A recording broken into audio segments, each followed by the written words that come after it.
السلام علیکم ناظرین، میں ہوں سید عمر کرتیزی اور آپ دیکھ رہے ہیں 20 نیوز۔ جی ناظرین، آج کے ولاگ میں ہم بات کریں گے آزاد کشمیر کی سیاست پر ہی بات کریں گے، لیکن آج ہم دیگر حلقوں سے نکل کے آج جائیں گے سندھوتی کے حلقہ نمبر 2 بلوچ کی طرف، جہاں سے اس وقت ہمارے ساتھ موجود ہیں سردار رائے محمد اکرم صاحب، جو کہ جموں کشمیر پیپلز پارٹی کی بھی رہنما رہ چکے ہیں، لیکن پاکستان پیپلز پارٹی کے یہ اس دور کے لیڈر ہیں، اس دور کے یہ انہوں نے پیپلز پارٹی کو جوائن کیا تھا جس وقت میرے خیال میں پیپلز پارٹی ابھی نمولود تھی، اور یہ ابتدائی اور بنیان میں سے اگر ان کو کہا جائے تو غلط نہ ہوگا۔ آج ہم ان کی گفتگو سے استفادہ حاصل کرنے کی بھی کوشش کریں گے اور پھر یہ جانیں گے کہ آزاد کشمیر کی جو آگے جو فضا آ رہی ہے وہ کیسی ہوگی، کیونکہ جو حلقہ نمبر 2 ہے بلوچ سندھوتی بلوچ کا، وہاں سے ان کے صاحبزادے بھی کنٹیسٹ کر رہے ہیں، نوید اکرم، اور اب دیکھنے میں یہ آ رہا ہے اس وقت پوری جماعتیں جتنی بھی آزاد کشمیر کی جماعتیں ہیں وہ ان میں مختلف امیدوار جا رہے ہیں، ٹکٹ کے اصول کی جنگ لڑ رہے ہیں۔ اب کون کامیاب ہوتا ہے کون ناکام ہوتا ہے اس کا فیصلہ تو چند دنوں میں ہوگا، لیکن آج ہم یہاں پہ بات کریں گے رائے محمد اکرم صاحب سے کہ اس وقت وہ آزاد کشمیر کی کیا صورتحال دیکھ رہے ہیں۔ السلام علیکم سر۔ وعلیکم السلام۔ سب سے پہلے تو آپ کو اپنے پروگرام میں ویلکم کرتا ہوں۔ سر یہ بتائیے گا کہ اس وقت جو آزاد کشمیر کی جو سیاسی فضا ہے، آپ چونکہ ایک طویل عرصہ ہو گیا آپ کو سیاست میں، آپ سیاست کے ہر ایک داؤ پیچ سے واقف ہیں، تو آپ کو کیا لگ رہا ہے کہ اس وقت کی جو آزاد کشمیر کے الیکشن ہیں تو وہ کس طرح کے ہونے جا رہے ہیں؟ دیکھیں جی، پاکستان جب بنا تو یہ 14 اگست 1947 کو بنا تھا، جبکہ کشمیر کی آزادی کا 26 دن پہلے سردار غازی میرزا سردار محمد ابراہیم خان صاحب نے علاقے پاکستان کر کے تو پاکستان بننے سے پہلے ہی لا کر دیا تھا، تو ہم لوگ تو پرانے پاکستانی ہیں، نئے پاکستانی نہیں ہیں۔ پاکستان سے پہلے پاکستانی ہے۔ پاکستان 14 اگست کو بنا، 26 دن پہلے ہم نے علاقے پاکستان کیا، کیونکہ 31 تاریخ کو پاکستان بننے کا اعلان کر لیا تھا قائد اعظم محمد علی جناح نے۔ تو غازی میرزا سردار محمد ابراہیم خان نے 19 جولائی 1947 کو علاقے پاکستان کر دیا، تو ہم لوگ پرانے پاکستانی نہ کہ نئے پاکستانی ہیں۔ ایک تو یہ آپ اسے اپنے ریکارڈ میں لائیں۔ سیکنڈلی جو ہے وہ بانی کشمیر مسلم کانفرنس ہے۔ اس وقت چودھری غلام آباد صاحب تھے، سردار ابراہیم صاحب تھے، سردار قیوم صاحب وغیرہ وغیرہ یہ تھے، لیکن میں کشمیر کی آزادی کا کریڈٹ 5 آدمی بلکہ 6 آدمی کو دوں گا۔ غازی میرزا سردار محمد ابراہیم خان، فتح محمد کریلوی، حیدر خان صاحب، چودھری نور حسین صاحب اور چودھری غلام عباس صاحب، ان کو میں بالخصوص کریڈٹ دوں گا کشمیر کے باغی حکومت بنانے کا۔ اور کے ایچ خورشید ان میں انوالو ہوتے ہیں، گو کہ کے ایچ خورشید کا نظریہ ان سے مختلف تھا، لیکن وہ قائد اعظم کے سیکرٹری بھی رہے ہیں، وہ قائد اعظم کے سیکرٹری رہے ہیں۔ وہ ان کا نظریہ جو تھا وہ آج ہم محسوس کریں کہ وہ نظریہ بہتر تھا۔ وہ نظریہ یہ تھا کہ کشمیر پورا آزاد ہو اور اس کے بعد علاقے پاکستان پہلے خود مختاری ملے اور اس کے پہلے خود مختاری ملے اور پھر پاکستان آزاد ہو۔ لیکن غازی میرزا سردار محمد ابراہیم خان صاحب نے بھی وہ وعدہ جو کیا کہ علاقے پاکستان کا، وہ بھی بہت اچھا تھا۔ وہ اس لیے اچھا تھا کہ اس کے ثمرات آج ہم لے رہے ہیں کہ کسی بھی یونائٹڈ نیشن میں، کسی بھی جگہ میں، کسی بھی فارم پہ جب پاکستان کا کوئی بھی سربراہ ہماری سپورٹ میں بات کرتا ہے تو اس کا کریڈٹ کس کو ملتا ہے؟ کشمیری کو ملتا ہے، بے شک مقبوضہ کشمیر میں، بے شک آزاد کشمیر میں ہوں۔ تو کشمیر کا جو پاسٹ ہے وہ تو یہ گزرا۔ اگر ہم اس کی تاریخ میں چلے جائیں تو پھر ہمیں دن چاہیے، ہمیں دن چاہیے اس کی ڈسکشن کے لیے کہ پاکستان کیسے بنا، کشمیر کا نام کیسے رکھا گیا۔ یہ میرے پاس معلومات مفروضے کی بنیاد پہ ہیں، یعنی جو پرانی تاریخی معاملات ہیں وہ مفروضے کی بنیاد پہ ہیں، جیسے کہ کشمیر کیسے بنا جی، وہ ایک سٹوری 5000 سال پرانا سلیمان علیہ السلام وہ آئے، اس دوران سیلاب تھا، دیو آیا، پری آئی، پتہ نہیں وہ دیو آیا، آکاش اس کا نام تھا، پری کا نام میر تھا، وہ اس نے کہا کہ میں پانی نکالتا ہوں، اگر پانی نکال دیتا ہوں آپ مجھے شادی کروائیں۔ بالکل آپ ٹھیک کہہ رہے ہیں، وہ اس طرح کے وہ مفروضے ہیں۔ لیکن ہم پریکٹیکل پہ آ رہے ہیں، جو آنکھوں دیکھا حال ہے۔ آزاد کشمیر کے آزاد ہونے کی اور میری عمر برابر ہے۔ جتنا نشیب افراد کشمیر نے دیکھے وہ میں نے دیکھے، تو کوئی آدمی مجھ سے زیادہ اگر کہے کہ میں کشمیر کے بارے میں زیادہ انفارم ہوں تو شاید کوئی ہوگا، لیکن زندوں میں بہت کم لوگ ہیں، جیسے اسکندر ایاز صاحب، یہ کچھ اور دوست ہیں ہمارے، وہ ہوں گے، باقی میں جانتا ہوں۔ ہماری دو سیاست، دو طرح کی سیاست ہے، ایک سیاست اقتدار کی ہے، ایک سیاست جو ہے وہ خدمت کی ہے۔ اقتدار کی سیاست کس کے پاس ہے؟ مسلم لیگ پاکستان کے پاس، یا آزاد کسی مسلم کانفرنس، یا کو مسلم کانفرنس، کوئی جماعت مسلم لیگ نون بنے یا کوئی اور جماعت بنے، لیکن وہ آزاد کشمیر میں کو جماعتوں کے پاس وہ اقتدار کی ہے، لیکن خدمت گزاری کی اگر سیاست کی تو وہ پاکستان پیپلز پارٹی نے کی ہے۔ بے شک 1987 میں پاکستان پیپلز پارٹی جو ہے وہ ماضر وجود میں آئی، ذوالفقار علی بھٹو وزارت خارجہ چھوڑ کے یہ انہوں نے بنائی پیپلز پارٹی پاکستان کے اندر، اور 68 میں پاکستان پیپلز پارٹی میں آیا، 13 جولائی 1968 میں پاکستان پیپلز پارٹی میں اس وقت نان لو کون تھے، ابتدائی کارکنان میں ابتدائی اس وقت نان لو کون تھے۔ نرگس زمان کیانی جو سابقہ سینیٹر تھے آزاد یہ اسلام آباد کے، میں بھول جاتا ہوں، بوڑھا ہوں بھول جاتا ہوں، اس لیے معذرت چاہ رہا ہوں، اپنی تمام آڈینس سے معذرت چاہ رہا ہوں کہ کوئی اگر گرامیکل کوئی بات مسٹیکن ہو جائے تو اس کو کریں، مجھے معاف کر دیں۔ تو نرگس زمان کیانی مہندی، نرگس زمان کیانی کے نمبر 1 تھا، مہندی ان کے بھائی صاحب تھے، اللہ انہیں جنت نصیب کرے، یا صحت مند ہیں تو وہ اللہ ان کو عمر دراز دے۔ ان کے 2 بیٹے، 4، 5واں میں تھا ماشاءاللہ۔ بڑی یہ خورشید حسن میر اور یہ لوگ کے بعد میں آئے، یعنی ابتدائی طور پہ نرگس زمان کیانی نے آ کے تو یہ اسلام آباد کو واشپ کیا۔ اس وقت میں کنسٹرکشن ورکرز یونین CDA یہ اپارا تھا خالی، G74 کا علاقہ دور دراز گنا جاتا تھا، G713 کا علاقہ دور دراز گنا جاتا تھا، یہ تو ایف وغیرہ یہ تو آج بنے نا، یہ اس وقت بہت دور جنگل بیابانی انہیں کہا جاتا تھا۔ تو جب پیپلز پارٹی مظہر وجود میں آئی تو اس دوران یہ پتہ چلا کہ ذوالفقار علی بھٹو ہمارے لیے کوئی تحفہ لے کے آ رہے ہیں، یعنی وہ جو میں بن رہا ہے 1 تاریخ کو شکاگو کے مزدوروں کا وہ دن جو بن رہا ہے، وہ کیفیت تھی پاکستان میں بالخصوص اسلام آباد میں، یعنی لوگ ٹھیکیدار کے ساتھ کام کرنا پسند کرتے تھے، CDA میں جاب کرنا پسند نہیں کرتے تھے۔ لوگ یہ سوچتے کہ CDA والے کل آئیں گے تو کہیں گے اچھا جی آپ لوگ جائیں، تو ٹھیکیدار جو پیسے پہلے ہمیں دے گا تو اس کے بعد نکالے گا، تو لوگ آ کے جو نوکری ڈھونڈنا پسند کرتے تھے ٹھیکیدار کی، CDA میں نوکر ہونا۔ تو میں نے بھٹو صاحب سے کہا، میں نے کہا regularisation of service after retirement of plot, medical facilities وغیرہ وغیرہ، یہ اگر آپ کریں تو ہم لوگ آپ کے ساتھ شمولیت کیا کرتے۔ تو انہوں نے سردار ذوالفقار علی بھٹو نے یہ لکھ کے دیا ہمیں کہ یہ 13 مطالبے تھے ہمارے۔ اس دوران مصطفیٰ صاحب تھے، یہ اس کے رہنے والے پیشاب آٹک سائڈ کے رہنے والے تھے، اور اقبال ڈوگر تھے وغیرہ وغیرہ، برخوردار تھے اور دوست تھے ہمارے، جو یہ مطالبے لے کے گئے تو وہ بھٹو صاحب نے منظور کیے۔ تو ہم لوگوں نے اس دوران، چونکہ یہ ریگولرائز سروس نہیں تھی ہماری ایک عام جیسے ٹھیکیدار کی نوکری، صحیح نوکری تھی، تو ہمیں انہوں نے کہا کہ ٹھیک ہے ہم آپ کے مطالبے پورے کرتے ہیں، اس شکل میں کہ اب آپ لوگ پیپلز پارٹی کو سپورٹ کریں، تو ہم نے سپورٹ کی پیپلز پارٹی کی۔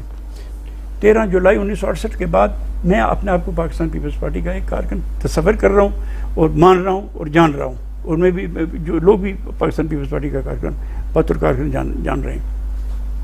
27 سال 6 دن میں پاکستان پیپلز پارٹی کے ساتھ رہا ہوں، 13 جولائی 1968 سے لے کر 19 جولائی 1995 تک، جب نواب صدر نصر اللہ خان کشمیر کمیٹی کے چیئرمین تھے، اس وقت میں پرندری میں نے اعلان کیا تھا خالد ابراہیم صاحب کی، کیونکہ ہمارا قبیلہ ازم تھا، ہمارے دوست تھے، خالد صاحب بڑے آدمی تھے، اسٹیٹ آدمی تھے، اور پھر سب سے بڑی بات تھی کہ بھٹو کے ماننے والے اور چاہنے والے تھے، بھٹو صاحب کے ماننے والے تھے اور چاہنے والے تھے، اور ہم بھی بھٹو کے ماننے والے تھے۔ بینظیر صاحبہ تو اس وقت بچی تھی نا، یہ تو اس وقت بچی تھی، پڑھتی تھی کالج میں، یہ جب شملہ مادہ ہوا اس وقت یہ شیفا اسٹوڈنٹ تھی، اور ہمارا شمار تو لیڈروں میں ہوتا تھا، بڑے بڑے لوگوں میں ہوتا تھا، تو ہم لوگ تو نہیں کہہ سکتے کہ آج کئی لوگ بڑے بوڑھے آ کے کہتے ہیں ہم یہ مانتے ہیں وہ مانتے۔ اس وقت ہم انہیں بینظیر صاحبہ کو بچی مانتے تھے، ان کے والد صاحب کو اپنے لیڈر مانتے تھے، ان کی لیڈری بھی خالد ابراہیم صاحب مان رہے تھے، اور آخر تک انہوں نے جو نعرے لگائے وہ بھٹو زندہ باد کے نعرے لگائے، اور جی اے بھٹو کے نعرے لگائے، اور ہم بھی جی اے بھٹو کے نعرے لگاتے تھے۔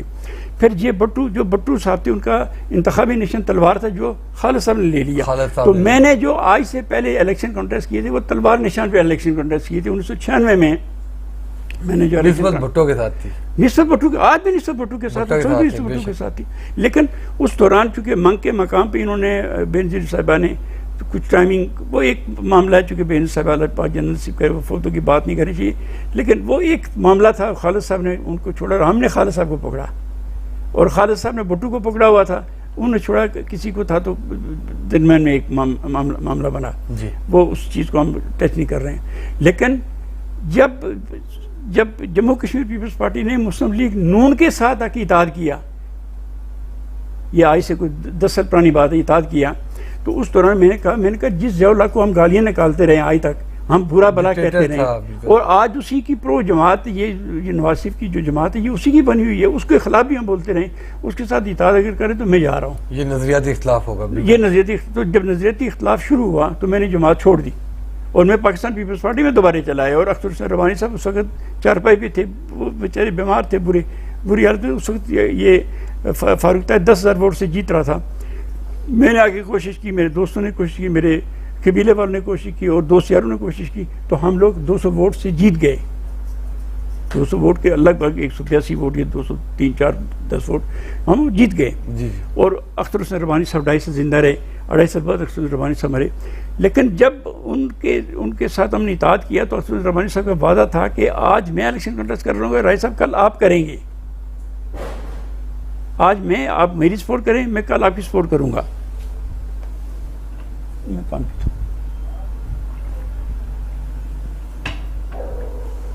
میں کل آپ کی سپورٹ کروں گا.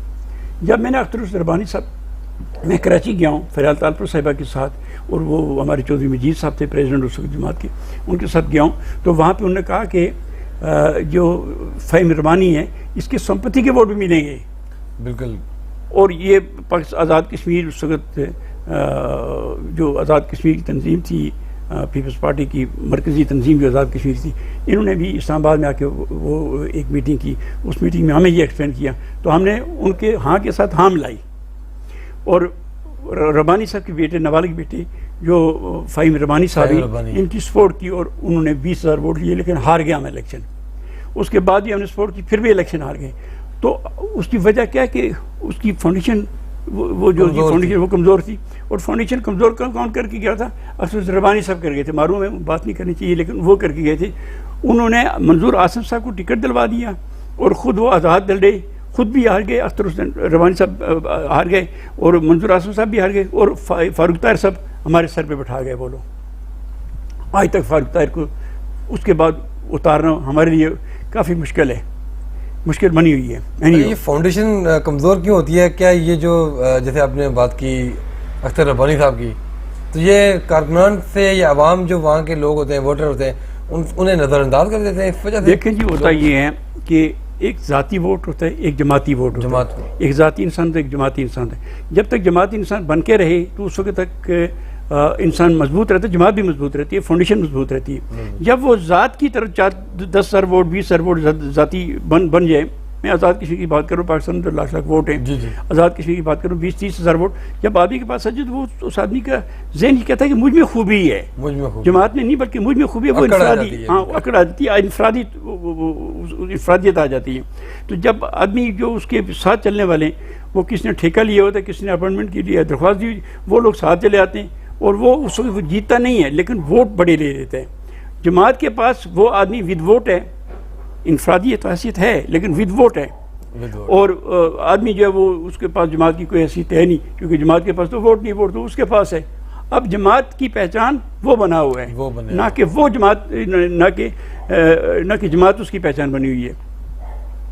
تو جب جماعت کی وہ پہچان بنتا ہے تو اس وقت فاؤنڈیشن کمزور ہو جاتی ہے. جب جماعت کی پہچان وہ بنتا ہے تو کیا فاؤنڈیشن کمزور ہو جاتی ہے. جب اس کی پہچان جماعت بن جاتی ہے تو فاؤنڈیشن کمزور مضبوط ہو جاتی ہے. یہ فاؤنڈیشن کی ڈیفینیشن ہے جو میں آپ سے گزارش کر رہا ہوں. تو وہی عمل کیا اختر حسین ربانی صاحب نے، وہی عمل کیا فہیم ربانی صاحب نے، کہ فہیم ربانی صاحب نے جب دیکھا کہ 20,000 ووٹ تو کم از کم ہمارے ساتھ یہ ہیں، تو انہوں نے جماعت کو چھوڑ دیا اور خود پی ٹی آئی میں چلے گئے. اور جماعت جب چھوڑی تو جماعت کی وہ یہ سوچ رہے تھے کہ جو میرے والد صاحب کے ساتھ عمل ہوا ہے، وہ آنن فن یہ لوگ چلے جائیں گے، میرے ساتھ چلے جائیں گے پی ٹی آئی میں، اور جماعت پھر وہاں یہ جائے گی جہاں پہ منظور عاصم صاحب کے دوران تھے. لیکن اب وہ ویسے نہیں ہوگا. اس وقت اچانک ہوا تھا، منظور عاصم اس وقت حادثاتن تھا. اب تو چونکہ ہم بہت عرصے سے یہ محسوس کر رہے تھے کہ ایسا ہوگا، تو ہم پیپلز پارٹی کے جو پرانے لوگ ہیں، ہم لوگوں نے یہ فیصلہ کیا کہ پیپلز پارٹی ایٹ ایز رہے گی، پیپلز پارٹی کے ووٹ ایٹ ایز رہیں گے، اور ہم اس میں اضافہ کریں گے، کمی نہیں ہونے دیں گے، ان میں کمی نہیں ہونے دیں گے، اور ایسے ہو رہا ہے. اور یہی غلطی کرنے جا رہے تھے سردار قمر زمان خان باغ میں، لیکن وہ رک گئے. وہ کیونکہ دور اندیش انسان ہے، پہلے سے سمجھ گئے کہ اگر میں آزاد جاتا ہوں یا کسی اور پارٹی میں جاتا ہوں تو میرا ووٹ ٹوٹ جائے گا. کیونکہ بہت لوگ ان کو بھی مشورہ دے رہے تھے کہ یہ جو ورکر ہے، یہ جو جی اے قمر کا نعرہ مارنے والے لوگ ہیں، یہ آپ کے ساتھ ہیں. اصل میں نظریہ بھٹو کا ہی تھا. اصل میں نظریہ بھٹو کا کامیاب نظریہ ہے جی. بے شک. میں ایک بات کہوں گا کہ بھٹو کا جو نظریہ اس وقت تھا وہ بھی ایک لیبر پالیسی تھی. دیکھیے لیبر اصلاحات بھٹو کے دوران ہوئے، زرعی اصلاحات بھٹو کے دوران ہوئے. تو اگر لیبر اصلاحات اور زرعی اصلاحات بھٹو کے دوران، یہ ایٹمی یہ جو پلانٹ آپ کا بھی چل رہا ہے وہ اس وقت پاکستان کی طرف دیکھنا بھی ناممکن بنا ہوا، یہ بھٹو کے دے رہے. یہ سب کچھ بڑے پروجیکٹ ہیں ہی بھٹو کے جی، جتنا بھی بڑے پروجیکٹ ہیں سارے بھٹو کے. میں نے کہا کہ جو سیاسی ہیرو ہے وہ بھٹو ہے. جو غیر سیاسی ہیرو کوئی بھی بن سکتا ہے، لیکن سیاسی ہیرو بھٹو ہے پاکستان کا، اور ہم اس کا ساتھ چھوڑنے والے نہیں ہیں انشاءاللہ تعالیٰ. آج بھی اس کے ساتھ ہیں، کل بھی اس کے ساتھ رہیں گے. میں نے جب یہ محسوس کیا کہ میں بوڑھا ہو گیا ہوں تو اب آگے کیا ہونا چاہیے، تو میں نے اپنی نسل دیکھی. رائے مدو خان صاحب، رائے قمرودین خان صاحب، رائے مختار خان صاحب، رائے عزیز خان صاحب، اور رائے مجھے. تو ہم درجہ بہ درجہ نیچے آئے اور اپنی سیاست کو استحکام دیا. اور تو میں نے یہ سوچا کہ اس کے بعد سیاست جو ہے وہ آگے کیسے چلے گی. تو میں نے نوید میرے بیٹے کا نام ہے، بڑا بیٹا میرا، اس کو میں نے لانچ کیا، نوید، کہ یہ فاؤنڈیشن پاکستان پیپلز پارٹی کی مضبوط بنائے گا. میرا خیال ہے، یہ میرا نظریہ ہے کہ یہ پاکستان پیپلز پارٹی کی فاؤنڈیشن کو مضبوط بنائے گا. میں ایک بات کہوں گا جو مجھے کہنی نہیں چاہیے لیکن میں کہوں گا ضرور. وہاں ہمارے حلقے میں 2 بڑے قبیلے ہیں، ایک ناروال قبیلہ، ایک رائکا قبیلہ. جو ابھی قبیلازم کی بات میں نہیں کر رہا ہوں، لیکن نہیں کرنی چاہیے، لیکن کر رہا ہوں، مجبوری کی طرح کرنی پڑتی ہے. بالکل. جو ناروال قبیلہ ان کے 6300 ووٹ ہیں، جو ہمارا قبیلہ ہمارے 5700 ووٹ ہیں. یہ کاسٹنگ ووٹ کی بات کر رہا ہوں میں. تو یہ 2 فاؤنڈیشن بنا سکتے ہیں کسی بھی جماعت کی. جو عام جیسے کہ قبیلہ ازم پھیلا کے وہ آپ کو مار دیں گے، یہ آپ کو مار دیں گے، آپ ہمارے ساتھ آ جائیں، وہ دور چلا گیا. وہ جو دور تھا سردار قیوم صاحب کا دور تھا وہ، اور سردار ابراہیم صاحب سودن قبیلے سے تعلق تھے. 8-9 لاکھ آدمی تھے یہ لوگ. ان کا 2.5 لاکھ کے کم تو ان کی پاپولیشن تھی. انہوں نے باقی قبیلوں کو اپنے ساتھ ملا لیا اور وہ یہ افواہ اٹھایا کہ اگر آپ لوگ ہمارے ساتھ نہیں ملیں گے یہ سودن آپ کو کھا جائیں گے. تو یہ کچھ یہاں پہ بنا ہوا کہ آپ لوگ ہمارے ساتھ نہیں ملیں گے تو یہ ناروال آپ کو کھا جائیں گے، یہ رائے کے آپ کو کھا جائیں گے. تو وہاں یہاں پہ فاؤنڈیشن 2 قبیلوں نے بنانی ہے، یا ناروال قبیلہ بنائے گا یا رائے کا قبیلہ بنائے گا. باقی فاؤنڈیشن بن ہی نہیں سکتی، نہیں بن سکتی. بالکل. باقی وہ جو گروپ چھوٹے گروپ ہے 20,000 کے، 40,000 کے، 50,000 کے گروپ، وہ آئیں گے، وہ طوفان کی طرح آئیں گے، وہ اٹھ جائیں گے بعد میں. لیکن جو مضبوط گروپ 2 ہیں، یا ناروال گروپ ہے یا رائکا گروپ ہے. ناروال گروپ بھی اپنے مضبوط فاؤنڈیشن بنا سکتے ہیں اور رائکا گروپ بھی اپنی فاؤنڈیشن. ابھی ناروال گروپ کو 2 دفعہ چانس ملا. ایک دفعہ اختر حسین ربانی صاحب کی شکل میں چانس ملا، اس دوران انہوں نے وہ رہے، متزلزل ہوئے اور انہوں نے جماعت چھوڑ دی اور آزاد امیدوار کے طور پہ الیکشن کنٹیسٹ کر کے ہار گئے، اور ہمارے اوپر یہ سردار فاروق طاہر صاحب کو انہوں نے چھوڑا. اب دوبارہ ان کا بیٹا فہیم اختر ربانی صاحب یہ لوگ آئے اور انہوں نے بھی وہی کچھ کیا جو اختر ربانی صاحب نے کیا تھا. اور یہ اب جو ہے یہ فاؤنڈیشن پرماننٹ مضبوط فاؤنڈیشن بنانے والی بات جماعت کی ہے. جماعت اگر پرماننٹ فاؤنڈیشن بنانا چاہتی ہے، مضبوط فاؤنڈیشن بنانی چاہتی ہے، تو یہ ٹائم ہے اور جو فار ایور رہے گی انشاءاللہ تعالیٰ. اور اگر نہیں بنانا چاہتے تو اس کی اپنی مرضی. ہم لوگ تو وہ فیصلہ کریں گے جو جماعت فیصلہ کرے گی، ہم وہ کریں گے جو. لیکن پوزیشن اس پر ڈو اور ڈائی والی ہے، ڈو اور ڈائی والی پوزیشن بنی ہوئی ہے بالکل. اور یہ بنائی معذرت سے، یہ بنائی جماعت ہماری اپنی جماعت نے بنائی ہے. اپنی جماعت. پہلی بات ہے کہ جس وقت یہ کرنل منشا صاحب جو بانی جماعت ہیں، جب انہوں نے الیکشن ہارے تو اس وقت سوچنا چاہیے کہ یہ مضمرات کیا ہیں کہ انہوں نے الیکشن ہارے. وہ الیکشن ہارے تھے اپنے مشیروں کی وجہ سے. جب اختر حسین ربانی صاحب کو انہوں نے ڈیولپ کیا، فاؤنڈیشن دیکھی، تو فاؤنڈیشن کو چیک کرنا چاہیے تھا ساتھ ساتھ. جب اختر حسین ربانی صاحب اس سٹیج پہ پہنچے کہ ان کی انفرادی پوزیشن بہت ہی زیادہ بہتر ہو گئی، تو اس دوران جماعت کو چاہیے تھا کہ ان کو تباہ کرتے کہ اچھا تمہاری پوزیشن یہ ہو گئی ہے کہ کپڑے سے باہر نہیں نکل جانا، چادر سے باہر نہیں نکل. انہوں نے یہ کیا نہیں اور وہ چادر سے باہر نکلے.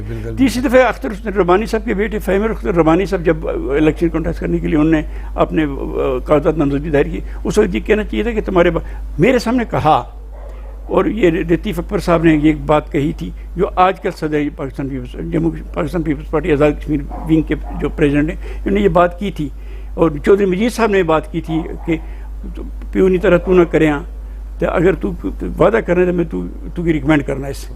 تو انہوں نے وعدہ کیا تھا فہیم اختر صاحب نے کہا جی آپ مجھے ریکمینڈ کریں، میں وعدہ کرتا ہوں کہ میں اپنے باپ پر عمل نہیں کروں گا.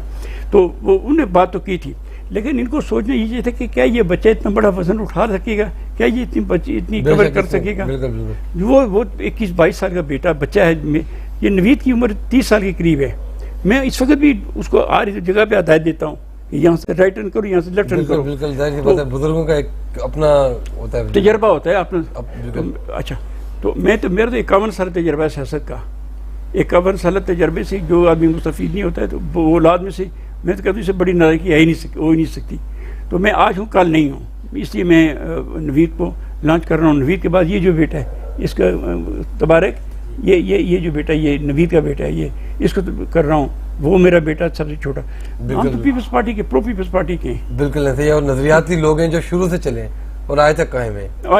اور اس کے بعد بھی قائم ہی رہیں گے. سب سے بڑی چیز یہ ہے نا کہ قیادت کو اس طرف دیکھنا چاہیے، کیونکہ قیادت ہمیشہ مار وہیں پہ جا کے کھا جاتی ہے جہاں پہ وہ نظریاتی کارکنان کو بھول جاتے ہیں. آج کل کی جو ہماری سائیکی ہے ہمارے حلقے کی، وہ یہ ہے کہ نظریاتی کارکن کو بنائیں، اپنی فاؤنڈیشن مضبوط کریں. ووٹر آتے جائیں گے، ووٹر آتے رہیں گے. اور اس وقت اگر مسٹیک کر گئے، پھر ہماری جماعت نے مسٹیک کر لی اور یہ کسی اور کو XYZ کو ووٹ دے دیا، تو پھر یہ پھر اچھے نہیں رہیں گے. بہت شکریہ جی. ہمارے ساتھ موجود تھے رائے محمد اکرم صاحب، جو کہ گفتگو کر رہے تھے اور بتا رہے تھے کہ اس وقت جو پاکستان پیپلز پارٹی کی جو کچھ جگہوں پہ پوزیشن ہے وہ غیر معیاری فیصلوں کی وجہ سے اس میں عدم استحکام آ چکا ہے، وہ مستحکم نہیں رہی ہے. اگر اسی فاؤنڈیشن کو انہوں نے مضبوط کرنا ہے، اس کو مضبوطی کے ساتھ آگے لے کے چلنا ہے اور نظریاتی کارکن کو بچانا ہے، نظریاتی ووٹر کو بچانا ہے، تو آپ کو نظریاتی کارکنان کو لے کے آنا ہوگا. آپ کو ماضی کی قربانیاں بھی دیکھنی ہوں گی. آپ کو یہ دیکھنا ہوگا کہ وہاں پہ کس نے صحیح کام کیا، کس نے غلط کیا. یہ نہیں دیکھنا، بلکہ یہ دیکھنا ہے کہ کون آپ کے ساتھ وفاداری کے ساتھ کھڑا رہا، کس نے اپنے نظریات کو نہیں چھوڑا، اور کون پاکستان پیپلز پارٹی کے لیے آگے کے لیے بہتر ہو سکتا ہے. بہرحال آج کے لیے اتنا ہی. اپنے میزبان سید عمر گرجوی کو 20 ولاگ سے اجازت دیجیے. اللہ حافظ.